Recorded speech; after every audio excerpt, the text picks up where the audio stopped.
चुनाव का मामला है। पहले तो हम ईवीएम से चुनाव कराने जा रहे हैं, पहली बार बिहार में। ये पूरी तरह ईवीएम से इस बार चुनाव है।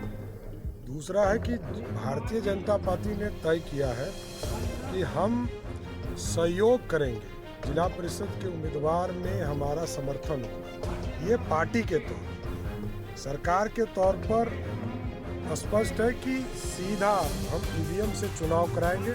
और एक गलतफहमी लोगों में फैली हुई है कि 2 बच्चे से अधिक जिनकी है उनको रोकने का प्रयास किया जा रहा है। कि ऐसा कोई सूचना नहीं है, कोई आदेश हम लोगों ने नहीं किया है, कोई कानून नहीं बनाया है। नमस्कार, न्यूज़ फाउंडेशन देख रहे हैं और मैं आपके साथ रंजन सिंह। खबर है बिहार के खगड़िया से, जहां पंचायती राज के मंत्री सम्राट चौधरी वहां गए थे और उनका भव्य स्वागत हुआ।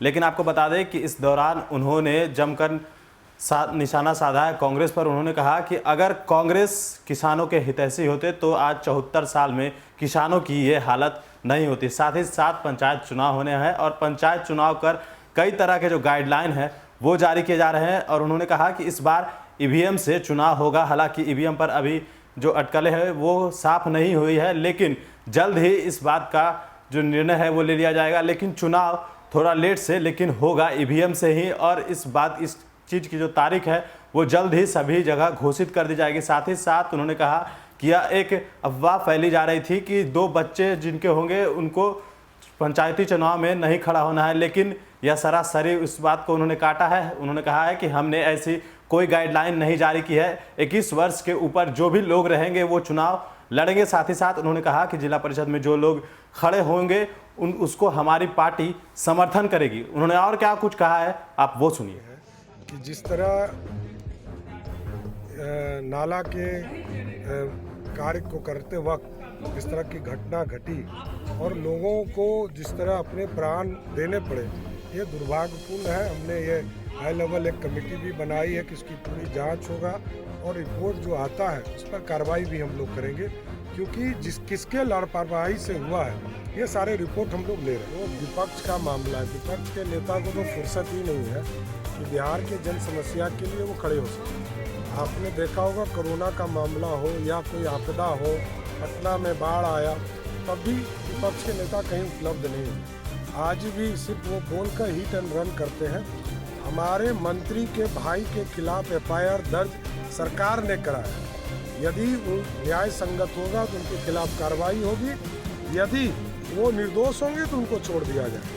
ये बड़ा क्लियर है। ये केस हम लोगों ने 1 महीने पहले किया है। ये आज विरोधी दल के नेता बोल रहे हैं। सरकार के पदाधिकारियों ने 1 महीने पहले कार्रवाई किया। और शराब के मामले में बिहार एक अनोखा प्रदेश है।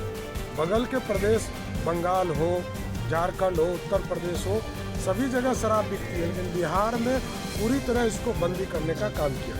जब पूरे देश में 6 महीने लोग बाहर निकले ही, तो अब सारे चीज़ों को चैलेंज भी है, चुनाव भी है, चुनाव की प्रक्रिया को भी करना है और विकास कार्यों को आगे भी ले जाना।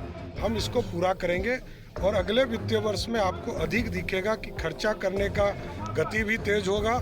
और ऐसा कोई अब पंचायत नहीं बनने वाला है जिस पंचायत में अगले 5 वर्ष में 4 से 5 करोड़ रुपया खर्चा नहीं होगा। क्योंकि नरेंद्र मोदी जी की सरकार में लगातार पैसे बढ़ रहे हैं। जहां 13 फाइनेंस में मात्र हमको 5,000 करोड़ रुपया मिला था 5 साल में, पिछले 5 साल में नरेंद्र मोदी जी की सरकार में 19,000 करोड़ मिला। और अगले जो 5 वर्ष 15 फाइनेंस में आना है, इसमें 27,000 करोड़ रुपया बिहार को मिलेगा। इससे गांव में विकास करना आसान हो। जिला कार्य समिति की बैठक थी, जिसमें पार्टी कैसे आगे बढ़े इस पर विचार करने के लिए हम लोग सभी लोगों ने तय किया है कि पार्टी के संगठन को और बढ़ाना है और गांव-गांव तक जो समस्या है उनके साथ जुड़कर संगठन को किस तरह बूथ पर स्थापित किया जा सकता है, वो का मामला है। पहले तो हम ईवीएम से चुनाव कराने जा रहे हैं, पहली बार बिहार में।